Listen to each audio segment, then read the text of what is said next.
কাকিমা, ও কাকিমা, মা এই কে গো? মা গো মা, জামা জমেছে। কোথায় ছিলে তুমি কালকে সারা রাত? এই তো ফুটো। এই মালটা তো সকাল বলে আমার কাছ থেকে 10 টাকা নিয়ে হ্যান্ডেল মেরে গেল। আগে ছিল তুই সারা গ্রামে টাকা নিয়ে হ্যান্ডেল মেরে বেড়াচ্ছিস। এইসব কি বলছো গো জামাইবাবু? হ্যান্ডেল মেরে বেড়াচ্ছি মানে? মা গো মা, এটা কে গো জামাইবাবু? আমি তো একে ঠিক চিনতে পারলাম না গো। এ কি ঢ্যামনা হোমো গো ফুটো। সকাল বলে হ্যান্ডেল মেরে গেল, আবার বলে গেল পরের দিন আসবো, আর এখন বলে নাকি চিনতে পারছে না।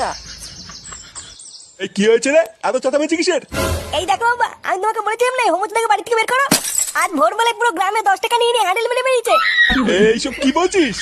ফুটো ঠিকই বলছে কাকু। এই দেখো, মদনকে জিজ্ঞাসা করো, আজ ভোরবেলায় মদনের কাছ থেকে 10 টাকা নিয়ে ওর হ্যান্ডেল মেরে দিয়েছে। ইয়ে মানে হ্যাগো নান্টুদা। ও, ওই জন্য তো ভাবি আজ ভোরবেলায় অন্ধকার থাকতে এই সরে বাচ্চা আমার সাইকেল নিয়ে কোথায় গেল। তার মানে এই চোদনা আজকে ভোরবেলায় টাকা নিয়ে হ্যান্ডেল মারতে গেছিল। হ্যাঁ, আরে শান্তি ছিল, সবাইকে বলে বেরিয়েছে ও নাকি আমার শালা। কি সারা গ্রামে আমাদের মান সম্মান এভাবে গাড় মারছে? এই সবাই মিলে ধরে এই হোমোসাটা ভাঙতা। ইয়ে মানে মেশমশাই, আমি কিছু করিনি। কিছু করিসনি লেউরি? বাঞ্চোদ আজ তোর এমন সেটা ভাঙবো তুই আর কোনোদিন এই বাড়িতে আসবি না। কি হলো কি বলা হে বাঞ্চোদ নাকি? জামাইবাবু,